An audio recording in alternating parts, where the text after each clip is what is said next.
welcome to my channel. This is video basic mathematics video number 4. आज जो हमें सीखना है वो सीखना है कि किस तरीके से हम डिफरेंशिएशन को और इंटीग्रेशन को उसका बेसिक मीन सीख सकते हैं, क्योंकि अभी तक हमने गैलीलियो के कॉन्सेप्ट को सीखा, ठीक है, किस तरीके से वो गैलीलियो ने डिफरेंशिएशन का कॉन्सेप्ट क्रिएट किया। बट अगर बेसिक मीनिंग, अगर जनरल लैंग्वेज में हम डिफरेंशिएशन और इंटीग्रेशन को समझना चाहें तो हम कैसे समझेंगे। तो देखो सामने देखो बोर्ड पे लिखा हुआ है कि कुछ बॉक्सेस मेरे पास हैं, कुछ बॉक्सेस मैंने बनाए हैं। इन बॉक्सेस के थ्रू, ये छोटे छोटे बॉक्सेस हैं, इन बॉक्सेस के थ्रू अगर मैं एक स्ट्रेट लाइन बनाना चाहूँ, इस ए टाइप स्ट्रक्चर बनाना चाहूँ तो ए टाइप स्ट्रक्चर बन सकता है। अगर मैं इसको थोड़ा सा घुमा करके बी टाइप स्ट्रक्चर बनाना चाहूँ, थोड़ा सा इरेगुलर है क्योंकि बनाने में थोड़ी सी प्रॉब्लम है, बाकी अगर आप बनाना चाहो स्टेप स्टेप रख करके तो आप बना सकते हो, ठीक है। थोड़ा सा ठीक टर्न, थोड़ा सा ट्विस्ट एंड टर्न करके, अगर फ्लेक्सिबल बॉक्स है तो आप उसको कहीं ना कहीं थोड़ा बहुत टर्न करके बना सकते हो। कहीं ना कहीं ये छोटे छोटे बॉक्स से जो भी अरेंजमेंट बनता है वो छोटी छोटी चीजों से मिलकर के बनता है, ठीक है। अगर फ्लेक्सिबल बॉक्स चीजें हैं तो आप किसी भी तरीके के स्ट्रक्चर बना सकते हो। बेसिकली मेरा कहने का मतलब ये है कि बहुत सारे लोग इस पर स्टिक हो जाएंगे, सर नहीं बना सकते या जो भी है। मेरा कहने का मतलब बेसिक मीन ये है कि अगर आप किसी भी चीज को ब्रेक डाउन कर दो बहुत ही छोटी पीस में, यानी थोड़ी मोटी छोटी चीज की मैं बात नहीं कर रहा हूं, मैं 10 to 0 की बात कर रहा हूं, इतना छोटा आप बना दो तो बिल्कुल आपके पास जो पार्टिकल्स होंगे उनको अरेंज करके आप किसी भी टाइप का स्ट्रक्चर बना सकते हो। तो अगर कोई रेगुलर स्ट्रक्चर है तो उसके लिए हमारे पास पहले से हम क्लास 9 से पढ़ते आ रहे हैं, दैट इज अ यूनिफॉर्म, ठीक है। कोई भी यूनिफॉर्म चीज है तो उसको हम बहुत इजीली कैलकुलेट कर सकते हैं। बट अगर मेरे पास कोई भी नॉन यूनिफॉर्म चीज है तो वो मिल करके, अगर कोई भी मेरे पास नॉन यूनिफॉर्म चीज है लाइक बी एंड सी, तो इसकी डायमेंशन या इसकी चीजों को हम कैसे कैलकुलेट करेंगे, इन सारी चीजों का कैलकुलेशन हम कैसे करेंगे, इनको हम कैसे पढ़ेंगे।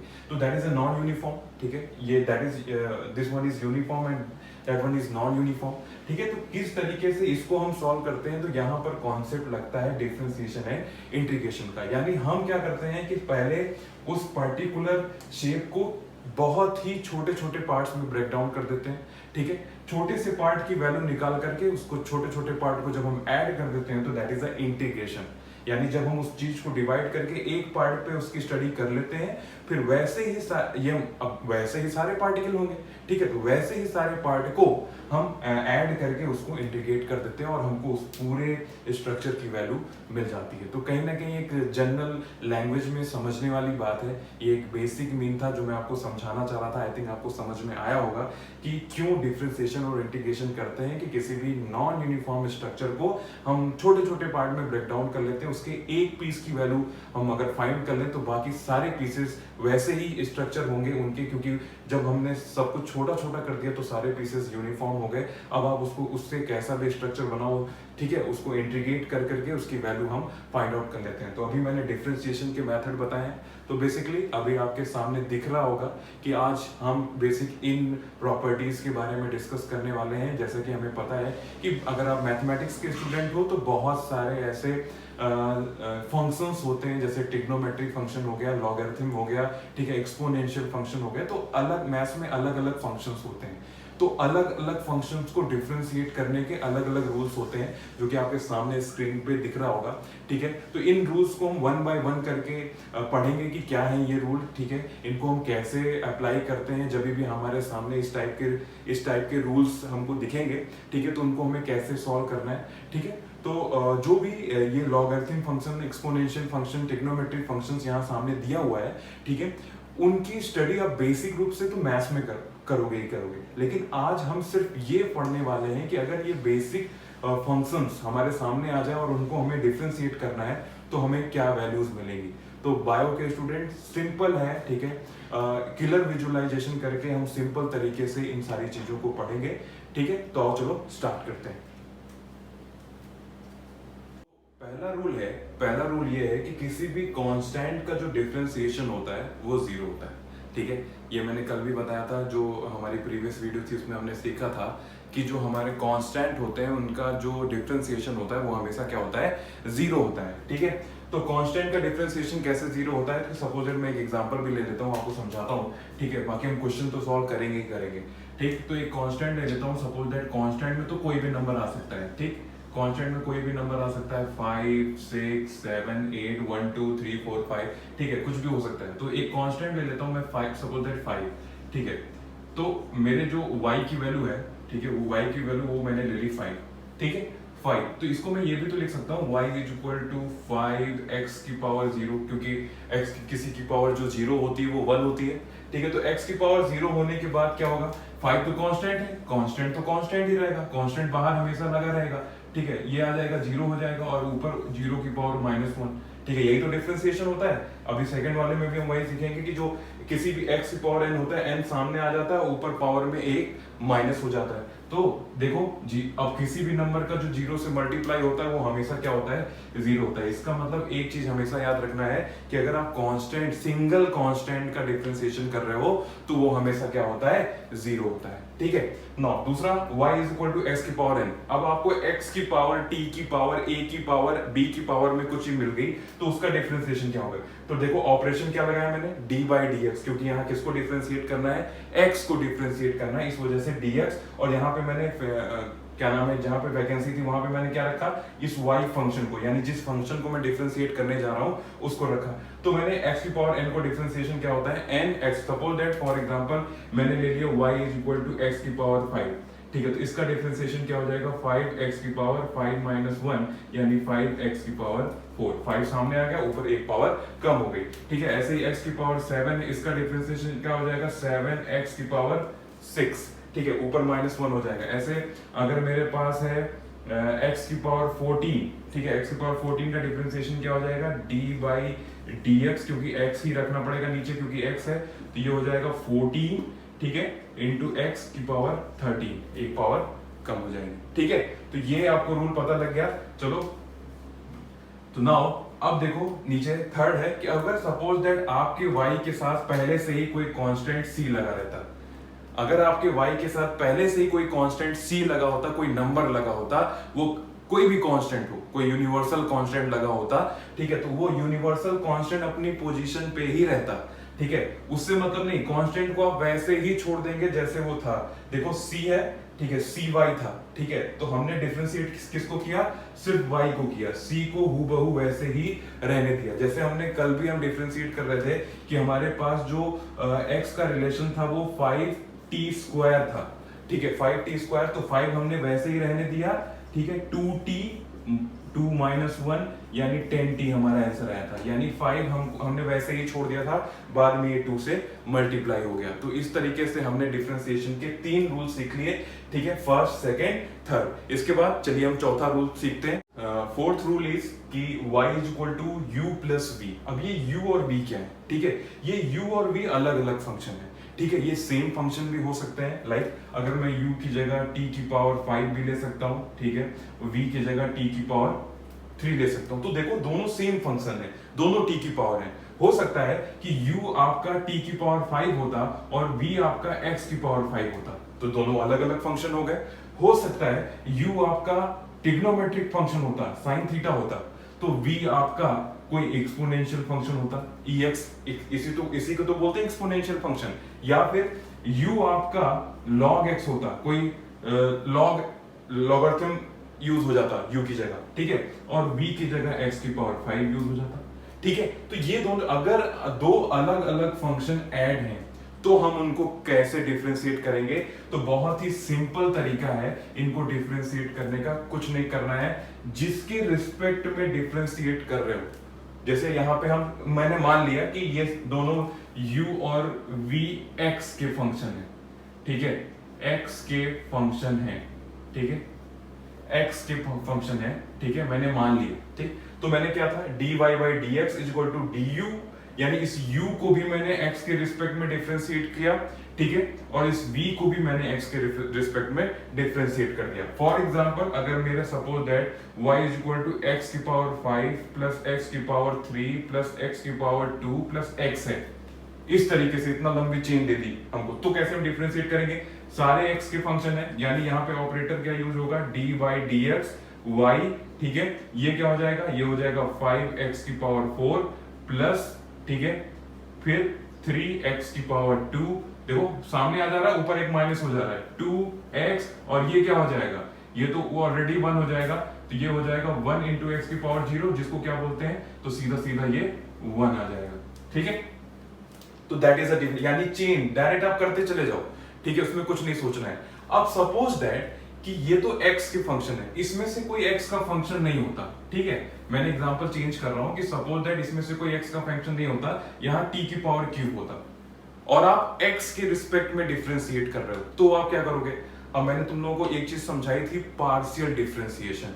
जब कोई भी चीज पूरी तरीके से डिफरेंशिएट ना हो तो हम पार्शियल डिफरेंशिएशन कहते हैं उसको। तो उसमें क्या करेंगे, सपोज दैट इस पूरे फंक्शन को आप x के रिस्पेक्ट में डिफरेंशिएट करने वाले हो, तो अगर x के रिस्पेक्ट में डिफरेंशिएट करने वाले हो तो ये हो जाएगा dy बाई dx, ठीक है, क्योंकि x के रिस्पेक्ट में डिफरेंशिएट करने वाले हो, ये तो हो जाएगा क्योंकि ये तो x देखो दोनों सेम है, यानी फुल्ली डिफरेंशिएट हो जाएगा, ये हो जाएगा 5x की पावर 4, ये तो हो गया फुल्ली, इसमें कुछ नहीं आया। लेकिन ये t है और यहाँ पे x है, ये तो फुल्ली डिफरेंशिएट नहीं होगा, तो कोई दिक्कत नहीं है। यहाँ पे नॉर्मली जो रूल लगाते हो वो रूल लगाओ, ठीक है, 3t की पावर 2, क्योंकि 3 सामने आएगा, ऊपर एक पावर माइनस हो जाएगी।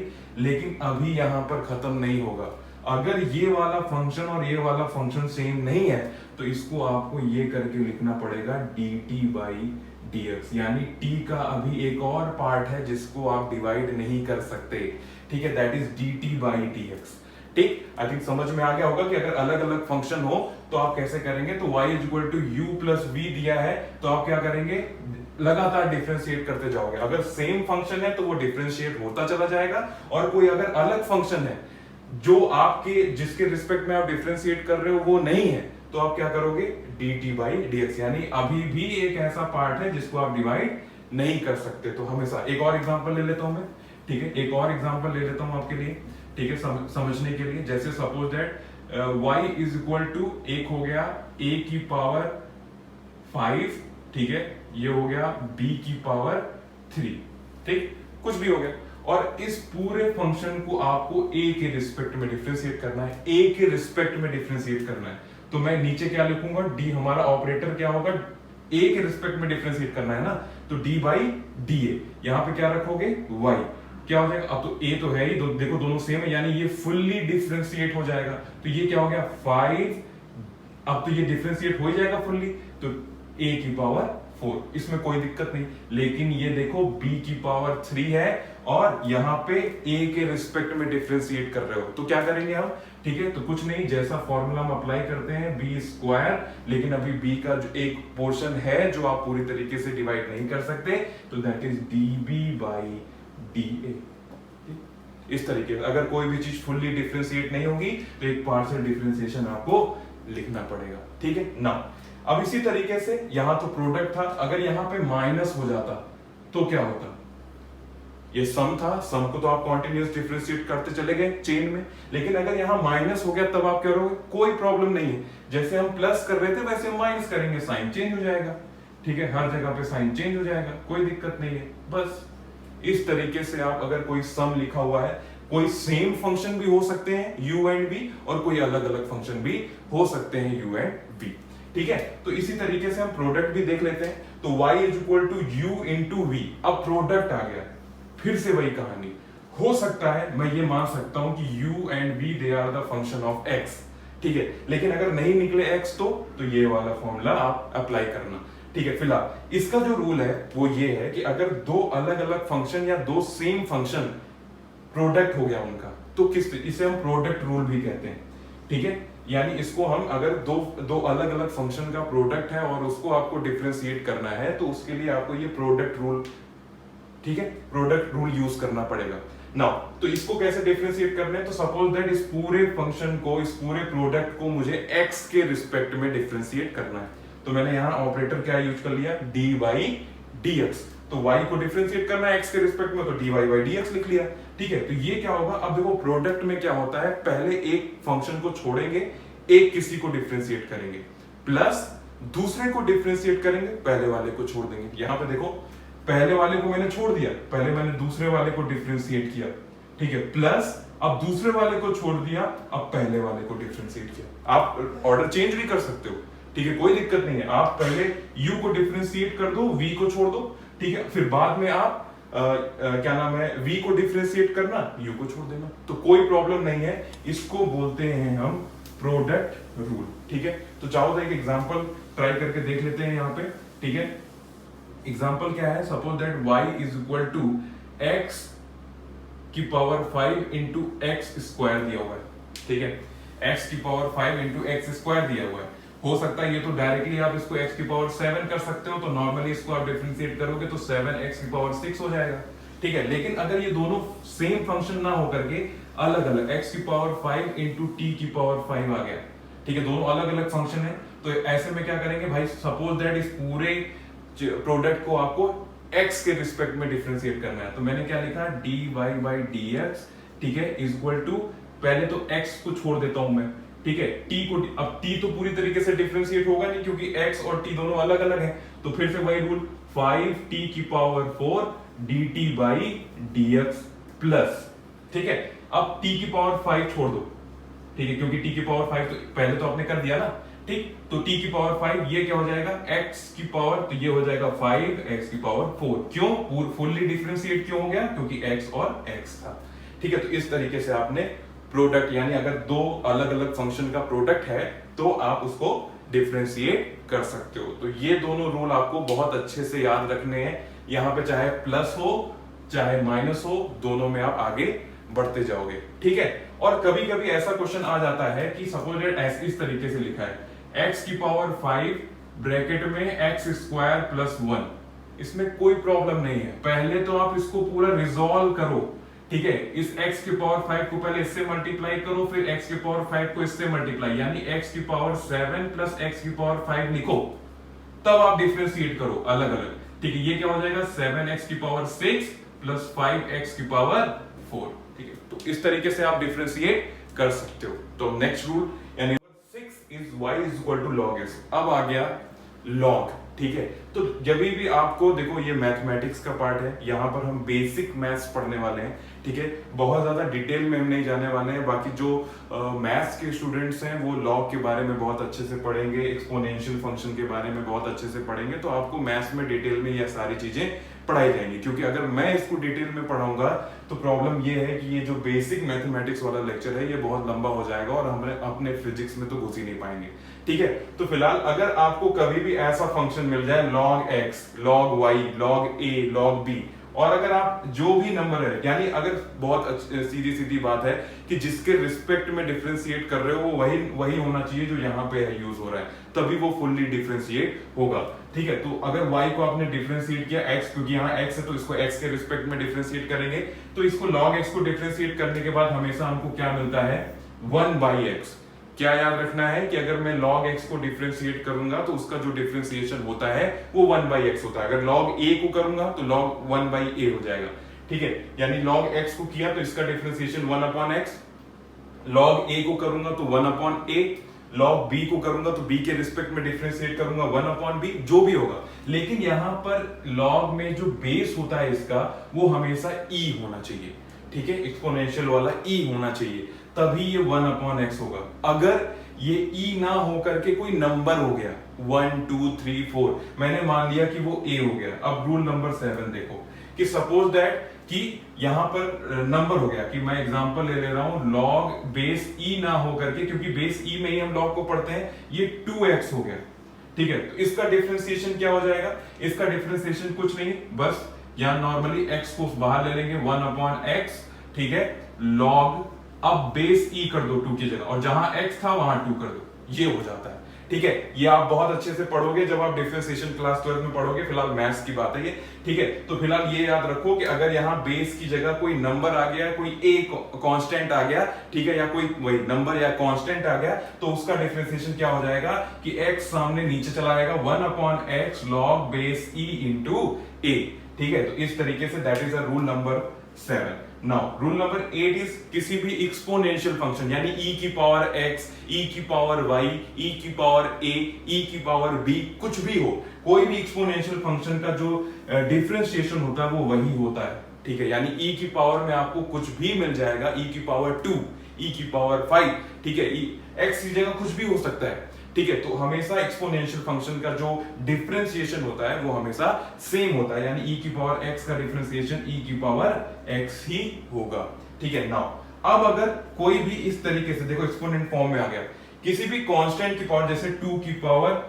x आ गया, या 3 की पावर y आ गया या 5 की पावर a आ गया। तो इसका डिफरेंशिएशन हम करें तो कैसे करेंगे? किसी भी नंबर की पावर कोई अलजेब्रा आ जाए, ठीक है, कोई अलजेब्रिक वेरिएबल आ गया अगर नंबर की पावर, ठीक है, 2 की पावर, 3 की पावर, 5 की पावर, तब वहां पे उसका डिफरेंशिएशन कैसे होगा? तो मैंने as example as a rule समझाया है कि a की पावर x का डिफरेंशिएशन क्या हो जाएगा? a की पावर x पहले सामने आ जाएगा, log base e a। Suppose that इस 2x को डिफरेंशिएट करना है आपको, तो ये कितना हो जाएगा? 2 की पावर x सामने आ जाएगा, ऐसे ही, ठीक है, log बेस e, ये जो कांस्टेंट है यहां आ जाएगा, ठीक, 2। That is the differentiation of 2 की पावर x, ठीक है, that is the differentiation of d by dx 2 की पावर x। ऐसे कुछ भी हो सकता है। तो ये थे टोटल 6, 7, 8, 9 रूल। आइए चलते हैं अब कुछ हम ट्रिग्नोमेट्रिक फंक्शंस जो बहुत ही यूज होते हैं फिजिक्स में, उनके क्या नाम है, बेसिकली उनका डिफरेंशिएशन देखेंगे। ट्रिग्नोमेट्रिक फंक्शन का डिफरेंशिएशन देखेंगे, sine theta, cos theta, tan theta, ठीक है। इनका डिफरेंशिएशन देख करके आज का लेक्चर हम यहीं पे खत्म करेंगे और इसके बाद हम नेक्स्ट वीडियो में इंटीग्रेशन के कॉन्सेप्ट को समझेंगे। तो आई थिंक आप इन चीजों को रिवाइज कर रहे होगे, और अगर एक बार वीडियो देखने में समझ में नहीं आ रहा है तो वीडियो बार बार रिपीट करो, ठीक है। रूल नंबर 10 इज, अब अगर मेरे पास कोई भी ट्रिग्नोमेट्रिक फंक्शन आ गया, ठीक है, तो डायरेक्टली मुझे उसको डिफरेंशिएट करना है, ठीक है। तो आपको सिर्फ उसको लर्न करना है कि अगर आपको कहीं पे भी साइन थीटा मिल जाता है, कहीं पे भी कॉस थीटा मिल जाता है, कहीं पे भी tan theta, cosec theta, sec theta, इस तरीके की चीजें मिल जाती हैं, तो उसका डिफरेंशिएशन आपको याद होना चाहिए। दैट इज, अगर आपको y का कोई फंक्शन, ट्रिग्नोमेट्रिक फंक्शन मिल गया, y is equal to sine x, ठीक है, साइन थीटा भी हो सकता है, साइन x हो गया, तो आप इसको dx के रिस्पेक्ट में डिफरेंशिएट करोगे तो क्या मिलेगा आपको? हमेशा cos थीटा मिलेगा। ये याद रखना है कि sin x का डिफरेंशिएशन क्या होता है? cos x होता है, ठीक है। cos x का डिफरेंशिएशन इसी का रिवर्स, बट sin यहां आ जाता है, चेंज हो जाता है, that is minus sin x, ठीक है। तो sin x का डिफरेंशिएशन क्या होता है? cos x होता है, और cos x का डिफरेंशिएशन क्या होता है? माइनस sin x होता है। वैसे ही अगर आपको फंक्शन tan x मिल जाए, ठीक है, तो tan x का डिफरेंशिएशन हमेशा sec स्क्वायर x होता है, ठीक है। tan x का डिफरेंशिएशन sec स्क्वायर x होता है। नाउ अगर आपको y is equal to cot x मिल गया, ठीक है, तो cot x का डिफरेंशिएशन होता है cosec स्क्वायर x, ठीक है, तो cosec स्क्वायर x हो जाता है। तो ये चीजें आपको याद रखनी है। नाउ रूल नंबर 14 है, y is equal to sec x। Next trigonometry function अगर sec x मिल जाता है तो इसका डिफरेंशिएशन क्या होगा? तो अगर sec x आपको मिलता है तो इसका जो डिफरेंशिएशन होता है that is sec x into tan x, ठीक है, sec x into tan x इसका डिफरेंशिएशन होता है। अगर आपको कहीं पे भी sec x मिलता है, ठीक है, तो इसका डिफरेंशिएशन आपको हमेशा क्या लिखना है? sec x into tan x। Now the अगला फंक्शन जो है y is equal to cosec x, ठीक है, तो y is equal to cosec x अगर आपको मिल जाता है, ठीक है, तो y is equal to cosec x का जो डिफरेंशिएशन होता है that is minus cosec x into cot x। क्या होता है? Minus cosec x into cot x। तो इसी तरीके से आपको डिफरेंशिएशन के सारे रूल, मैंने टोटल 15 रूल्स बताए हैं, ठीक है। आपको सारे 15 रूल्स लर्न होने चाहिए, तभी आगे आपको जहां पे भी डिफरेंशिएशन का कॉन्सेप्ट यूज होगा, ठीक है, क्योंकि हम काइनेमेटिक्स पढ़ने जा रहे हैं, तो काइनेमेटिक्स में हमें काफी डिफरेंशिएशन का यूज करना होगा, इसलिए मैंने पहले बेसिक मैथमेटिक्स पढ़ाया। सो नाउ नेक्स्ट लेक्चर में हम इंटीग्रेशन के बारे में पढ़ेंगे, उसके कुछ कॉन्सेप्ट्स को अच्छे से समझेंगे, ठीक है।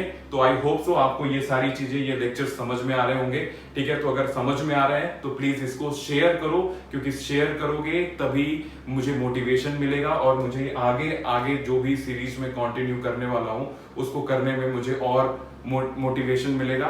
तो थैंक यू, ठीक है, मिलते हैं नेक्स्ट वीडियो में।